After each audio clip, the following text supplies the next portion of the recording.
Well, yes, Baroness Amos, the UN spokeswoman on humanitarian affairs, told me she wasn't surprised by Kofi Annan's departure.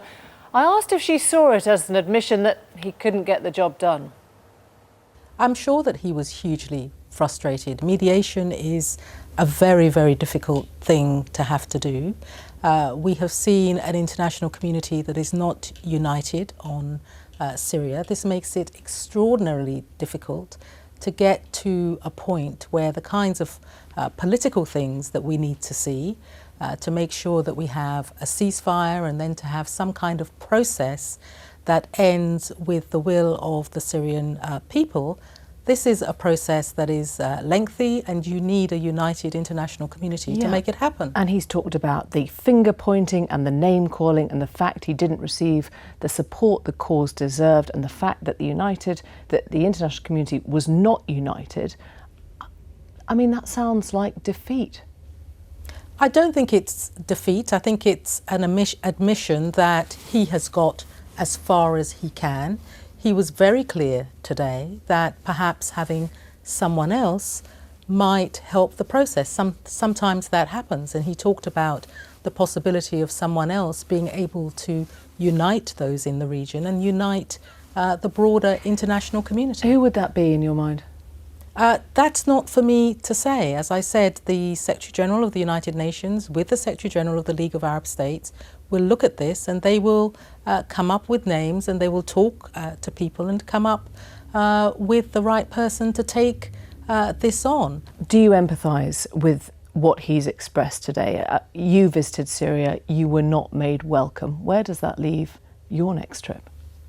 Well, actually, I am talking to the Syrian authorities now about making another trip as soon as possible.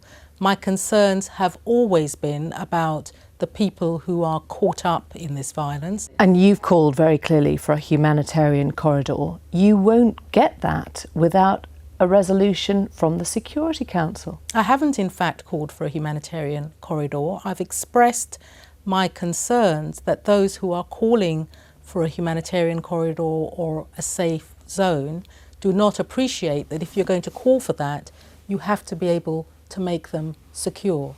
I think the most important thing now, given that we have not got a ceasefire, is that we need some kind of humanitarian pause for those who are affected by this violence, who are not able to get out, who are caught up, perhaps can't get access to medical supplies, can't get access to food. We need a humanitarian pause. What does that mean?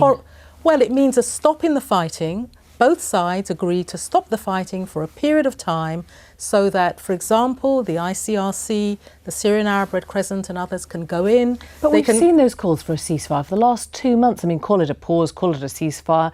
It clearly doesn't work. We're seeing a country ravaged by civil war now. It doesn't mean that you cannot continue to try to hold all sides to account.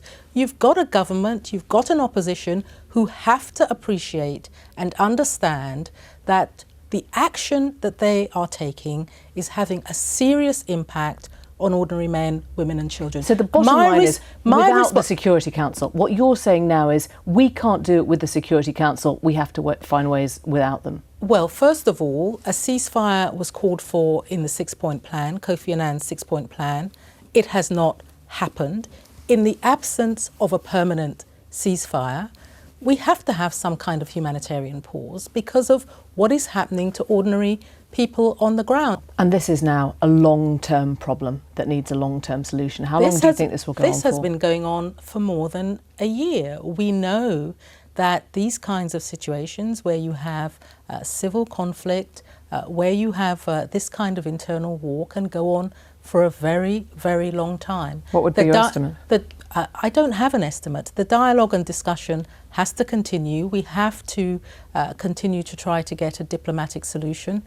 The United Nations was created because we wanted to put a stop to violence and conflict. We have to continue to press the diplomatic channels to try to make them work. Valerie Amos, thanks. Thank you very much.